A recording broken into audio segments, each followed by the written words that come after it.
सिया राम मैं सब जग जानी, करहु प्रणाम जोर जुग पानी। नमस्कार, आपके साथ मैं हूं मुक्ता सिंह और आप देख रहे हैं कहानी राम मंदिर की हमारी खास सीरीज। पूरे देश का माहौल राममय है। चारों तरफ दिव्य अयोध्या, भव्य अयोध्या के दर्शन हो रहे हैं।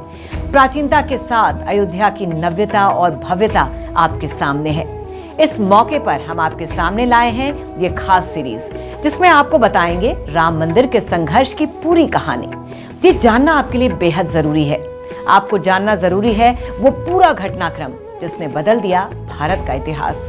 आपको ये जानना जरूरी है कि विदेशी आक्रांताओं ने कैसे भारत की अंतरात्मा पर चोट की, कैसे अयोध्या में श्री राम जन्मभूमि पर राम मंदिर की जगह एक मस्जिद बना दी गई, जिससे भारत समेत दुनिया के कोने कोने में रहने वाला जनमानस 500 साल तक किलपता रहा। सुमेर पवन सुत पावन नामू, अपने बस कर राखे रामू। नमस्कार, आपके साथ मैं हूं रघुवीर रिछारिया। जी हाँ मुक्ता जी, जैसे आपने कहा 500 साल की व्याकुलता और बेचैनी को जानना बहुत जरूरी है, क्योंकि इसकी गवाह है अयोध्या में सरयू की वो धारा जो राम जन्मभूमि के संघर्ष में कई बार रक्त से लाल हुई। गवाह है हनुमानगढ़ी का वो मंदिर, और गवाह है अयोध्या के सैकड़ों साधु संत। गवाह है सभ्यता और संस्कृति से लबरेज भारत का भूमि वो कण जिसमें राम बसते हैं, जिसके रोम रोम में राम बसते हैं। हम अपनी इस खास सीरीज में इस पूरी गवाही की चर्चा करेंगे।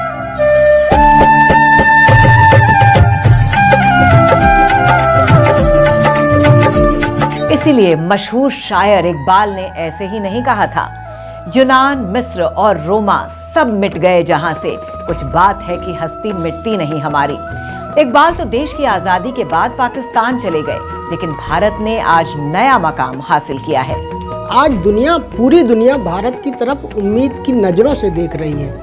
अयोध्या में भव्य राम मंदिर बनने से भारत ने निश्चित तौर पर सदियों पुराना अपना गौरव हासिल किया है। तो साथियों, शुरू करते हैं कहानी राम मंदिर की।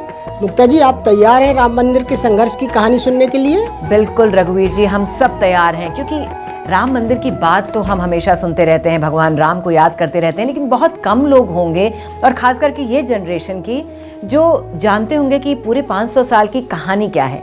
तो हम चाहते हैं कि आप हमें ये पूरी कहानी बताइए कि क्या है ये 500 साल की कहानी। जी, कहानी शुरू होती है आज से 500 साल पहले। 500 साल पहले यानी 1526 से आपको कहानी शुरू करनी पड़ेगी। साल 1526 आप जानती होंगी उस समय क्या हुआ था? पानीपत का युद्ध हुआ था। वो युद्ध जिसने भारत की तकदीर और तस्वीर बदल दी। अगर वो युद्ध ना हुआ होता तो ना बाबर भारत में आया होता, ना मुगल साम्राज्य की स्थापना हुई होती, और ना अयोध्या में बाबरी मस्जिद बनती, जो कि सुप्रीम कोर्ट से लेकर तमाम जगह साबित हो चुका है कि मंदिर तोड़कर बनाई गई थी। तो हम सबसे पहले बताते हैं कि कैसे भारत में मुगल साम्राज्य की स्थापना हुई। साल 1526, दिल्ली से 90 किलोमीटर दूर हरियाणा का शहर है पानीपत। सेंट्रल एशिया के जो इस समय उज्बेकिस्तान कहा जाता है, उसका एक फरगना प्रांत है। फरगना प्रांत से आया एक आक्रांता बाबर, जिसने पानीपत का युद्ध जीतकर भारत में मुगल साम्राज्य की स्थापना की। साल 1526 में बड़ी दिलचस्प कहानी है। आपको बाबरी मस्जिद को जानना है तो बाबरी मस्जिद के बारे में जानना है तो बाबर के बारे में चर्चा जरूर होगी। 11 साल का था बाबर। उज्बेकिस्तान के फरगना प्रांत में रहता था उसका परिवार। आक्रांता परिवार से था, तैमूर लंग और चंगेज खान के परिवार से था। उसकी माँ चंगेज खान के परिवार से थी। ये वही चंगेज खान और तैमूर लंग थे जिनकी वजह से चीन को दीवार बनानी पड़ी। इसको 11 साल में राज्याभिषेक हुआ, लेकिन जैसे मुगल शासकों में होता है, कुछ ही साल बाद इसके चचेरे भाइयों ने राज सिंहासन पर कब्जा कर लिया और ये भाग के अपनी कुछ सेना के साथ काबुल पहुंचा। इसने काबुल पे कब्जा किया। काबुल में कब्जा करने के बाद ये लाहौर आया 1524 के आसपास। इसको भारत भूमि के बारे में बचपन से बहुत दिलचस्पी थी, और जब ये लाहौर पहुंचा तो इसने भारत पर कब्जे की योजना बनानी शुरू की।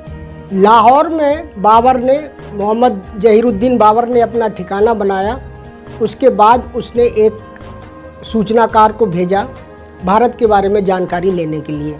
तब दिल्ली पर इब्राहिम लोदी का शासन हुआ करता था। उसके कुछ चचेरे भाई परिवार के लोग, पहले सिकंदर लोदी थे, वो उनसे खफा थे क्योंकि उनका राज जा चुका था। सिकंदर लोदी के कुछ लोगों को मिलाकर बाबर ने जासूसी करवाई और पता चला कि इब्राहिम लोदी के साम्राज्य से मुकाबला किया जा सकता है। साल 1526 में बाबर अपनी सेना लेके पानीपत पहुंचा तो उसने क्या किया, पानीपत के रास्ते में जितने गांव थे वहां से उसने बैलगाड़ियां खरीद ली, सारी बैलगाड़ियां खरीदी। उसके पास महज 10 से 12 हज़ार सैनिक थे, जबकि उसको पता था कि इब्राहिम लोदी के पास 1 लाख से लेकर 1.5 लाख तक की सेना है। उसने अपना पड़ाव जमाया। पानीपत कस्बे और यमुना के बीच में एक नाला था। उसने क्या किया, उस नाले पर बैलगाड़ियों को लगा दिया। कहानी बहुत सारे इतिहासकारों के नज़रिए से बहुत सारी चीज़ें मिलती हैं, सारे डिटेल में जाना ठीक नहीं रहेगा। लेकिन जब इब्राहिम लोदी अपनी सेना लेकर आया तो वो पानीपत के इस तरफ खड़ा था और नाले के उस पार बाबर की सेना थी। बाबर की सेना और ये आमने सामने थे। तारीख थी 19 अप्रैल 1526। बाबर और इब्राहिम लोदी की सेना का आमना सामना हुआ। बाबर छोटी सेना के साथ लड़ रहा था, लेकिन उसके पास रणनीति और नेतृत्व गजब का था। बाबर ने इब्राहिम लोदी का सामना किया, लेकिन पहले दिन बुरी तरह हार गया। इसका कारण ये था कि इब्राहिम लोदी की सेना में हाथी थे, 10,000 से ज़्यादा हाथी थे, और बाबर की सेना में घोड़े थे। उनके पास घोड़े और घुड़सवार थे, जो कि आप जानती हैं काबुल के और उज्बेकिस्तान के घोड़े मशहूर हैं, वो उसके लिए जाने जाते थे। तो हुआ क्या कि पहले दिन जब आमना सामना हुआ तो घोड़ों ने कभी हाथी देखे नहीं थे, तो वो घोड़े हाथी देख के डर गए और उनके घुड़सवार उनको बैक ट्रेस करना पड़ा, पूरे पीछे चले गए सब। बाबर को लगा कि अब तो मैं इस पे विजय नहीं प्राप्त कर पाऊंगा और मुझे वापस जाना पड़ेगा। सेना बहुत बड़ी थी इब्राहिम लोदी की। कहते हैं कि उस रात अगर बाबर पानीपत से लौट गया होता तो भारत में मुगल साम्राज्य की स्थापना नहीं हुई होती, लेकिन नियति को कुछ और मंजूर था। बाबर ने क्या किया, उस रात पीछे हट गया, लेकिन अपने कमांडर्स को, उसके 3 कमांडर थे। एक तो उसका बेटा था हुमायूं, जो 18 साल का था, वो पानीपत का युद्ध लड़ रहा था। एक मोहम्मद मिर्ज़ा था और एक मीर बाकी था। ये कहानी आपको इसलिए सुना रहे हैं क्योंकि ये सब आपको अयोध्या के राम मंदिर से आगे जुड़ने वाली है। मीर बाकी यानी राम मंदिर की कहानी इतने पीछे से जुड़ी हुई है। जी, अगर आपको राम मंदिर को जानना है तो बाबरी मस्जिद कैसे बनी, मंदिर तोड़कर कैसे बनी, ये जानना जरूरी है। बाबर ने उस रात 19 अप्रैल 1526 की रात को अपने सैनिकों को बड़ा मोटिवेशनल संदेश दिया और उसने कहा कि बेटा आप अगर वापस लौटते हो तो मैं तुम्हें मार दूंगा। बाबर के रणनीतिकारों ने उसको एक नई योजना बनाई। बाबर क्या था कि उसको पता था कि मेरी ताकत मेरे घोड़े हैं, जिनके पास रफ्तार है और मेरे घुड़सवार हैं, लेकिन ये हाथियों का मुकाबला कैसे करेंगे। तो उसके किसी सलाहकार ने उसको सलाह दिया और उसने कहा कि ये घोड़ों ने हाथी देखे नहीं है, इसलिए डर गए हैं। फिर क्या था, उसने रणनीति बदली। बाबर कितना चालाक था, उसने अपनी सेना के सारे घोड़ों को हाथी के मुखौटे पहना दिए। दिलचस्प बात, उसने अपने सेना के सारे घोड़ों को हाथी के मुखौटे पहना दिए और एक दिन का रेस्ट लेके 20 तारीख का रेस्ट लेके 21 अप्रैल 1526 को फिर इब्राहिम लोदी की सेना पे हमला बोला। ये आपने लेकिन बड़ा इंटरेस्टिंग पार्ट बताया। अब आप मुगल साम्राज्य की बारे में जानना है तो बहुत सारे इतिहासकारों ने, आर.सी. मजूमदार हैं, अनिरुद्ध देशपांडे हैं, सतीश चंद्रा हैं, इन सब ने बड़ा मुगल साम्राज्य की स्थापना का बड़ा ही दिलचस्प जिक्र किया है। तो हम 21 अप्रैल 1526 की बात कर रहे थे। उस दिन बाबर ने मतलब आक्रमण किया पहले इब्राहिम लोदी ने उसको भगाने के लिए आक्रमण किया था, उस दिन उसने ऑफेंस लिया और इब्राहिम लोदी डिफेंसिव मोड में आया। बाबर के पास एक चीज़ और थी मुक्ता जी, बाबर के पास आर्टिलरी थी। इंडिया में तब तक, इंडिया ना कहें, भारत में तब तक आर्टिलरी का इस्तेमाल नहीं होता था लड़ाइयों में। तोप खाना जो है बाबर के साथ भारत आया। अच्छा। युद्ध हुआ, आमने सामने का युद्ध था। बाबर उसका पहाड़ियों के युद्ध लड़ने का एक्सपर्ट था, लेकिन यहाँ पानीपत के मैदान में युद्ध हो रहा था।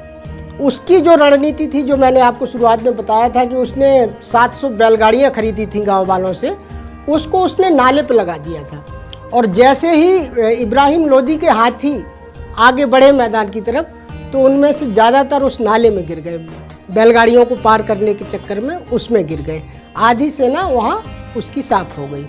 उसके बाद इब्राहिम लोदी आगे बढ़ा, तो जो घोड़े थे उसके, जो हाथी का मुखौटा लगाए हुए थे, उन्होंने तेज रफ्तार से हाथियों का सामना किया और उसमें हाथियों को पीछे हटना पड़ा।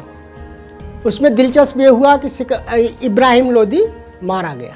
इब्राहिम लोदी मारा गया और इब्राहिम लोदी के मारे जाने के बाद बाबरनामा, बाबर ऐसा शासक था जिसने अपना ऑटोबायोग्राफी खुद लिखी है। वहाँ से बाबरनामा की शुरुआत। हाँ, बाबरनामा एक वो है, किताब है जो उसने खुद लिखी है।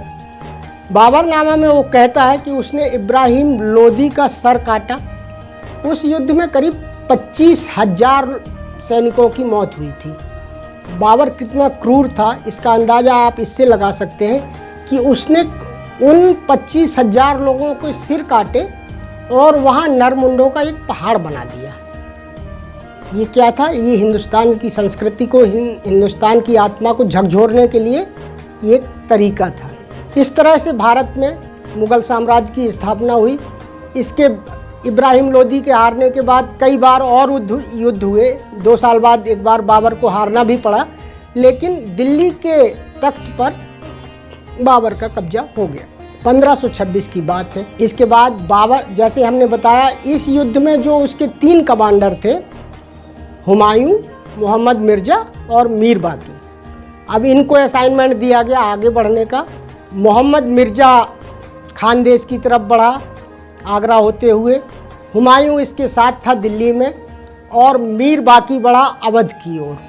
मीर बाकी अब अयोध्या जा रहा था और उसका अगला निशाना भारत की अंतरात्मा पर, भारत की जो प्राचीन संस्कृति थी, क्योंकि उसको पता था कि राम यहाँ के कण कण में बसते हैं, राम रोम रोम में बसते हैं, उसका अगला निशाना अयोध्या था। अयोध्या में मीर बाकी, सही, अब ये असली चैप्टर शुरू हो रहा है। अयोध्या में मीर बाकी ने क्या किया, कैसे अयोध्या के आसपास के लोगों ने उसका मुकाबला किया, ये कहानी हम आपको अगले एपिसोड में सुनाएंगे। जय श्री राम। जय श्री राम।